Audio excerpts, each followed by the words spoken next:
Hello friends, welcome back to codex Sunny. तो आज का कौन सा चैप्टर है हमारा ऑपरेटिंग सिस्टम का? Memory management. इसको चलो पढ़ते हैं। पिछले लेक्चर में हमने क्या पढ़ा था?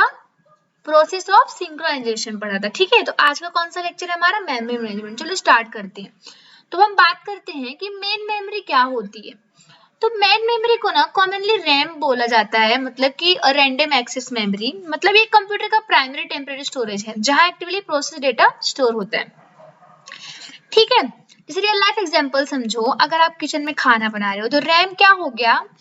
आपका किचन काउंटर है जहां पर आप क्या रखते हो? मिर्च मसाला सब कुछ रखते हो। ठीक है, तो मतलब आप तुरंत वहां पे एक्सेस कर सकते हो, तुरंत ले सकते हो काउंटर से। लेकिन अगर आपकी फ्रिज हो गई, अलमारी हो गई, तो वहां पे आप सामान स्टोर करते हो।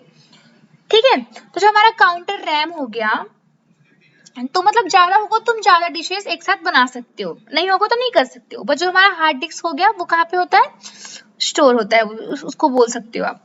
अब रैम की इंपॉर्टेंट प्रॉपर्टीज क्या है कि वो ना वोटाइल नेचर का है। मतलब कि अगर बिजली गई तो डेटा गया, उस टाइप में समझो आप। बिजली गई तो डेटा गया। मतलब हार्ड ड्राइव के अनलाइक आपका रैम क्या है?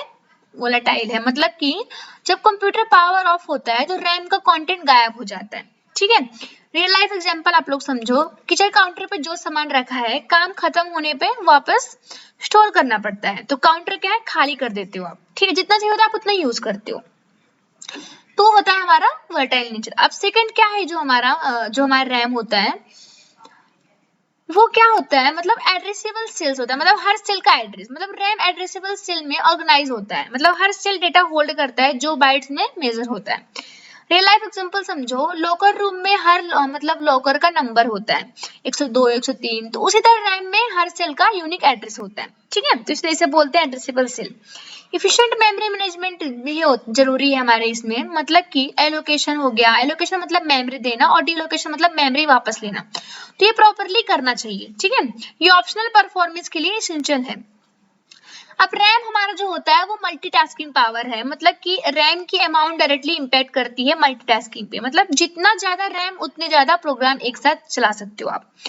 मतलब ये ओवरऑल सिस्टम परफॉर्मेंस में क्रिटिकल फैक्टर है। जैसे कि रियल लाइफ एग्जांपल समझो। बड़े काउंटर पे ज्यादा डिशेस बना सकते हो एक साथ उसी टाइप में। ठीक है, तो हमारे ये मेन मेमोरी का पूरा भी हमने बात की। अब हम बात करते हैं मेमोरी मैनेजमेंट क्या होता है। ठीक है, तो मतलब मेमोरी मैनेजमेंट क्यों इंपॉर्टेंट होती है, देखते हैं इसको। मेमोरी कंप्यूटर का इंपॉर्टेंट पार्ट है जो डेटा स्टोर करने के लिए यूज होता है, राइट। इसका मैनेजमेंट क्रिटिकल है क्योंकि मेन मेमोरी की अमाउंट वेरी लिमिटेड होती है कंप्यूटर में। समझा आप लोग को? तो यहाँ पे हमने मेमोरी मैनेजमेंट के बारे में पढ़ा। इसके रियल लाइफ एग्जांपल समझते हैं। मतलब स्कूल ना एक कॉलेज हॉस्टल का मेस है। ठीक है, स्कूल और कॉलेज का लिमिटेड सीट है, वो तो क्या हो गया आपका रैम। लेकिन स्टूडेंट बहुत ज्यादा है, वो आपकी प्रोसेस हो गई, तो सब एक साथ खाना नहीं खा सकते, इसलिए प्रॉपर मैनेजमेंट चाहिए। शिफ्ट बनाना, प्रायोरिटी डिसाइड करना, एक्सेट्रा। ये हमारा हो गया मेमोरी मैनेजमेंट। चैलेंज क्या होते हैं इसमें? इसमें चैलेंज होते हैं कि कंपटीशन फॉर मेमोरी। मतलब कि हर टाइम बहुत सारी प्रोसेस मेमोरी के लिए कंपीट कर रही होती है, सबको मेमोरी चाहिए होती है एक साथ। ठीक है, एक साथ परफॉर्मेंस बढ़ाने के लिए, परफॉर्मेंस इंक्रीज करने के लिए सर्वल जो प्रोसेस होती है एग्जीक्यूट होती है सिमिल्टेनियसली। ठीक है, इसके लिए हमें मल्टीपल प्रोसेस को मेन मेमोरी में रखना पड़ता है। इसलिए इफेक्टिव मैनेजमेंट और भी इंपॉर्टेंट हो जाता है यहाँ पे। ठीक है, मेमोरी मैनेजमेंट का आप डायग्राम देखो, आपको समझेगा यहाँ पे।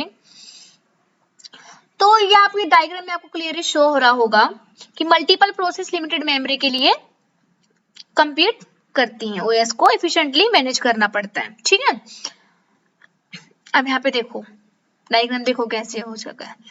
अब हम बात करते हैं मेमोरी मैनेजमेंट का क्यों यूज करते हैं। ठीक है, वाई यूज मेमोरी मैनेजमेंट इन ओएस। तो सबसे पहले बात करते हैं ट्रैक रखना। मतलब स्टेटस चेक करने के लिए से यूज करते हैं। मेमोरी मैनेजमेंट ट्रैक रखता है हर मेमोरी का लोकेशन स्टेटस, कौन सी लोकेशन एलोकेट है, किसकी मतलब प्रोसेस को दी गई है, मतलब कौन सी लोकेशन फ्री है, अवेलेबल है, उस टाइप में। ठीक है, एग्जाम्पल बात करें, आपका होटल का रिसेप्शन पे रजिस्टर होता है, right. Room 101 occupied, room 102 vacant room, ये सब ऐसे रिसेप्शन को पता है कि कौन सा रूम खाली है। ठीक है, उसी टाइप में हमारा ये ट्रैक रखना होता है, स्टेटस चेक करना।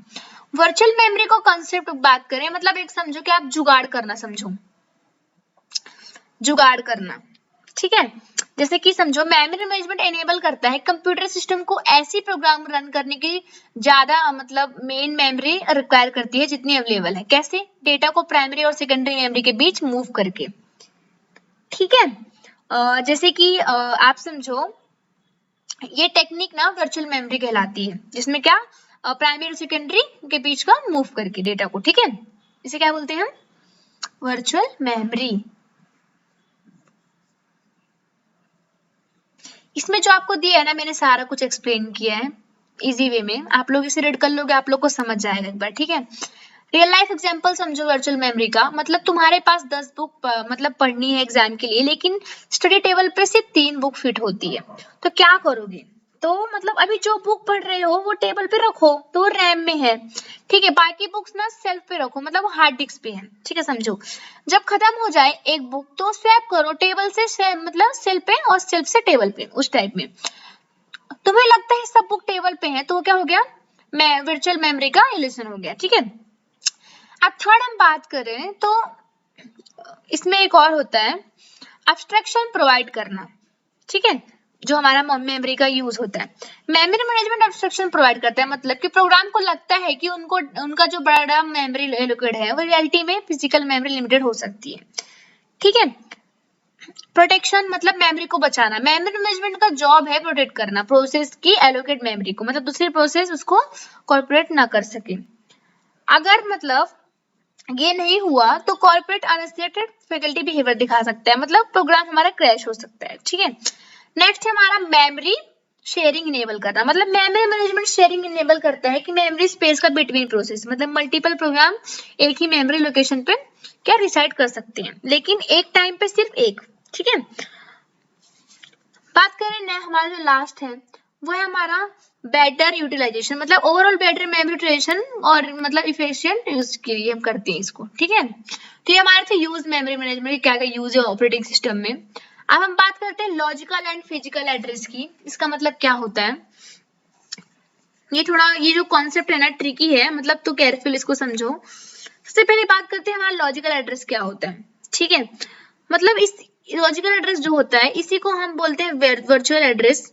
लॉजिकल एड्रेस को वर्चुअल एड्रेस भी कहते हैं, जैसे मैंने आपको बताया। ये एक लोकेशन रिप्रेजेंट करता है कंप्यूटर मेमोरी में प्रोसेस को पर्सपेक्टिव से। ठीक है, जैसे मान लो सीपीयू ना प्रोग्राम एजुकेशन के ड्यूरिंग ये एड्रेस जनरेट करता है। ठीक है, तो प्रोग्राम डेटा और इंस्ट्रक्शन एक्सेस करने के लिए एड्रेस यूज करते हैं। जैसे आप रियल लाइफ एग्जांपल समझो, सोचो तुम ना अमेज़न से ऑर्डर कर रहे हो, तुम्हें एक ट्रैकिंग नंबर मिलता है ABCD कुछ भी।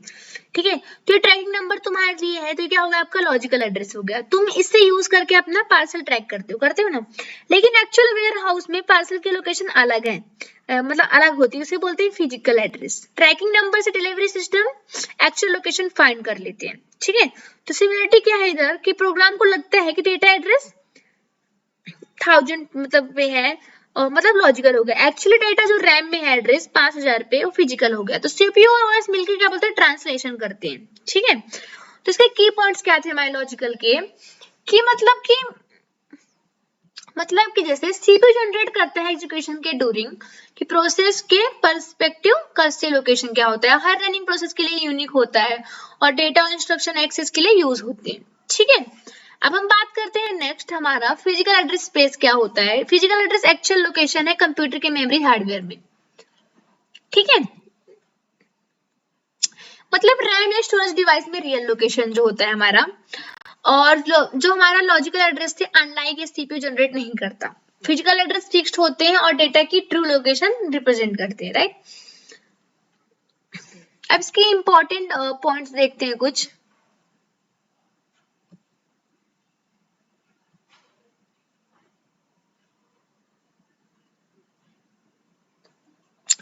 तो हमारा पहला लॉजिकल एड्रेस, इसको ही बोलते हैं वर्चुअल एड्रेस, मतलब सीपीयू जनरेट करता है कि प्रोग्राम एजुकेशन के ड्यूरिंग। ठीक है, और मेमोरी लोकेशन को प्रोसेस के पर्सपेक्टिव रिप्रेजेंट करता है। जो हमारा लॉजिकल एड्रेस होता है हर रनिंग प्रोसेस के लिए यूनिक होता है। ठीक है, डेटा और इंस्ट्रक्शन एक्सेस के लिए यूज होता है हमारा जो ये होता है। फिजिकल एड्रेस की इंपॉर्टेंट की बात करें तो मेमोरी हार्डवेयर में एक्चुअल लोकेशन रिप्रेजेंट होता है, फिक्स्ड है और प्रोग्राम एजुकेशन के ड्यूरिंग चेंज नहीं होता जो हमारा फिजिकल होता है, और रैम स्टोरेज से डायरेक्ट डेटा रिट्रीवल के लिए यूज होता है। ठीक है, अब बात करते हैं difference between logical and physical address की। तो जो हमारा लॉजिकल एड्रेस होता है वो किससे जनरेटेड होता है, सीपीयू से, और फिजिकल मेमोरी यूनिट से। इसका नेचर कैसा होता है, लॉजिकल का वर्चुअल और एब्स्ट्रैक्ट, और इसका क्या होता है, फिजिकल का रियल एंड कांस्टेंट। चेंज क्या होता है इसमें, और लॉजिकल में हर प्रोसेस के लिए अलग अलग चेंजेस होते हैं, इसके लिए फिक्स लोकेशन होता है, ठीक है। एक्सेस जो होता है हमारा लॉजिकल का एड्रेस का, उसमें प्रोसेस यूज करता है, ठीक है, और हार्डवेयर यूज करता है किसमें, फिजिकल में। विजुअल की बात करें, विजुअल टू यूजर प्रोग्राम कौन होता है, logical address, visual to operating system होता है हमारा फिजिकल। नेक्स्ट पॉइंट की बात करें कंटिन्यूअस मेमोरी लोकेशन का, इसका मतलब क्या होता है, मतलब एक साथ मेमोरी देना, ठीक है। कंटिन्यूअस का मतलब होता है एक साथ या कंसेक्टिव, ठीक है, मतलब कि टुकड़े टुकड़े में नहीं, एक कंटिन्यूअस ब्लॉक में, ठीक है, इसका मतलब होता है हमारा। जैसे कि समझो कंटिन्यूअस मेमोरी लोकेशन का मतलब क्या होता है, ये एक मेमोरी एलोकेशन प्रोसेस है, मतलब हर प्रोसेस को कंटिन्यूअस ब्लॉक मेमोरी में एलोकेट किया जाता है।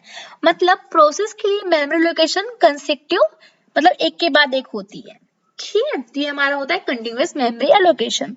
रियल लाइफ एग्जांपल समझो इसका, मतलब कि सिनेमा हॉल में सीट बुक कर रहे हो अपने फ्रेंड के लिए, तो दो ऑप्शन है, एक कंटिन्यूअस एलोकेशन मतलब कि सब सीट एक साथ कंटिन्यूअस 15-16 इजी है, तो सबको मतलब साथ में बैठने के लिए, ठीक है, सबको लाइन में रहना, आपके दोस्त सारे, तो वो हमारा होगा कंटिन्यूअस एलोकेशन। और नॉन कंटिन्यूअस मतलब होता है सीट इज ग्रेड, मतलब कि 15 फिर 23 फिर 45, तो डिफिकल्ट है, मतलब सब अलग अलग है, ठीक है, ये सारे इस तरह मतलब अभी कैसे काम करता है बात करते हैं, मतलब जब प्रोसेस में मेमोरी में एंटर करने की रिक्वेस्ट करती है तो हम उसको कंटिन्यूअस सेगमेंट एलोकेट करते हैं एम्प्टी स्पेस से, ठीक है, मतलब सेगमेंट का साइज ना प्रोसेस के साइज पे हमारा डिपेंड करता है, ठीक है, तो ये हमारा होगा कंटिन्यूअस मेमोरी एलोकेशन की बात। अब हम बात करें इसके टाइप्स की, तो कितने टाइप के होते हैं, दो टाइप की, जिसमें मैंने आपको बताया अभी, fixed size person schema and variable size person schema. तो पहले टाइप की बात करें जो हमारा फिक्स साइज है, बस थोड़ा और टॉपिक रह गया है तो हाँ, अब हम बात करते हैं फिक्स साइज पार्टीशन की। इसका मतलब क्या होता है, मतलब अवेलेबल मेमोरी को फिक्स साइज पार्टीशन में डिवाइड करते हैं, ठीक है, हर पार्टीशन फिक्स साइज के होते हैं, मतलब एक पार्टीशन का एक सिंगल प्रोसेस एलोकेट किया जा सकता है। पार्टीशन का साइज ओएस डिसाइड करता है बेस्ड ऑन फिजिकल मेमोरी कितनी अवेलेबल है, प्रोसेस की एक्सपेक्टेड साइज क्या है, और इसको स्टैटिक पार्टीशन स्कीमा भी कहते हैं, ठीक है। हर प्रोसेस को सेम अमाउंट और मेमोरी साइज मिलती है। एग्जांपल जैसे कि आप यहाँ पे देखो, इस डायग्राम में देखो, तो देखो कि 30 MB टोटल, मतलब 3 पार्टीशन ऑफ 10 MB, ठीक है, तो मतलब देखो प्रोसेस 1 में देखो कि साइज कितनी दी है 6 MB, प्रोसेस 2 में 2 MB, प्रोसेस 3 में 8 MB, ठीक है। एलोकेशन क्या हुआ है, प्रोसेस 1 में जो पार्टीशन 1 है 10 MB का, तो पूरा पार्टीशन यूज करेगा कितना 6 MB और 4 MB वेस्ट, ठीक है। तो प्रोसेस 2 में हमारा क्या है, पार्टीशन 2 जो हमारा 10 MB है, ठीक है, जो सब में दिया, पूरा पार्टीशन यूज कितना करेगा 2 MB और वेस्ट कितना करेगा 8। प्रोसेस 3 में जो हमारा पूरा पार्टीशन यूज कितना करेगा 8 और वेस्ट कितना करेगा 2, ठीक है, तो ये हमारे यहाँ पे सारे दिए गए। रियल लाइफ एग्जांपल समझो कि सोचो बस में 30 सीट फिक्स्ड है, क्लास ए बी सी को बस चाहिए, तो जो क्लास ए है वो 25 स्टूडेंट्स है, क्लास बी है 15 स्टूडेंट, ठीक है, और क्लास सी है 28 स्टूडेंट, तो हर क्लास को 30 सीटर बस मिलेगी, चाहे स्टूडेंट कम हो या वेस्ट होगा। तो इसके एडवांटेज क्या है कि ना सिंपलिसिटी है, ठीक है, जैसे कि आसान है, मतलब इम्प्लीट करना बहुत सिंपल है, और प्रेडिक्टेबल बिहेवियर है, मतलब पहले से पता है कि क्या होगा। इजी टू मैनेज, मतलब मैनेजमेंट आसान होता है यहाँ पे। एफिशिएंट एलोकेशन है, मतलब क्विकली एलोकेट हो जाता है यहाँ पे, ठीक है। डिसएडवांटेज की बात करें तो लिमिटेड फ्लेक्सिबिलिटी है हमारे इसमें, मतलब कि फ्लेक्सिबल नहीं होते, इंटरनल फ्रेगमेंटेशन होते, मतलब स्पेस वेस्ट होता है पार्टीशन के अंदर, ठीक है। यूनिकल पार्टीशन साइज की बात करें, सब पार्टीशन सेम साइज हैं, डिफरेंट साइज प्रोसेस के लिए प्रॉब्लम हो जाती है यहाँ पे। अब टाइप 2 है जो हमारा वेरिएबल साइज पार्टीशन स्कीमा की बात करें, मतलब अवेलेबल मेमोरी को मतलब वायरिंग साइज के पार्टीशन में डिवाइड करते हैं, मतलब फिक्स साइज के अनलाइक हर पार्टीशन का साइज फिक्स नहीं है यहाँ पे, साइज वेरी कर सकता है प्रोसेस की मेमोरी रिक्वायरमेंट के अकॉर्डिंग। एग्जांपल आप यहाँ पे देखो, इसका सेम मेमोरी कितनी है 30 MB, सेम प्रोसेस कितनी 6 MB 2 MB 8 MB, ठीक है। अब बात करते हैं हम बट एलोकेशन डिफरेंस है यहाँ पे। प्रोसेस 1 में कितना है, सिर्फ 6 MB एलोकेट है, बट पूरा 10 MB नहीं है, ठीक है। प्रोसेस 2 में सिर्फ 2 MB एलोकेट है, प्रोसेस 3 में सिर्फ 8 MB एलोकेट है, मतलब टोटल यूज कितना है, 6 2 8, मतलब 16 MB, बट 14 MB बची है आपकी। तो रियल लाइफ एग्जांपल क्या है यहाँ पे कि मतलब कि समझो कि रेस्टोरेंट में फ्लेक्सिबल टेबल अरेंजमेंट है, मतलब 2 लोग आए और छोटी टेबल 2 सीटर, 6 लोग आए बड़ी टेबल 6 सीटर, 4 लोग आए मीडियम टेबल 4 सीटर, तो हर ग्रुप का एग्जैक्टली उतनी सीट जितनी चाहिए एफिशिएंट है। इसके एडवांटेज क्या है कि एफिशिएंट मेमोरी यूटिलाइजेशन है, मतलब मेमोरी का बेस्ट यूज का काम है यहाँ पे, और छोटे छोटे मतलब होल्स बन जाते हैं बिटवीन पर्सन, मतलब इंक्रीज कॉम्प्लेक्सिटी होती है यहाँ पे। तो ये सारे इसके डिसएडवांटेज दिए गए हैं, देख सकते हो आप लोग। अब बात करते हैं हमारा नेक्स्ट टॉपिक जो है हमारा स्वैपिंग। स्वैपिंग मतलब क्या होता है, इन आउट का खेल हो जाता है। मतलब स्वैपिंग क्या है, ये एक मेमोरी मैनेजमेंट की टेक्निक है, मतलब प्रोसेस को टेम्परली स्वैप करते हैं यहाँ पे, मेन प्रोसेस से secondary process, swap out secondary memory से मेन मेमोरी, उस टाइप में स्वैपिंग इसे बोलते हैं।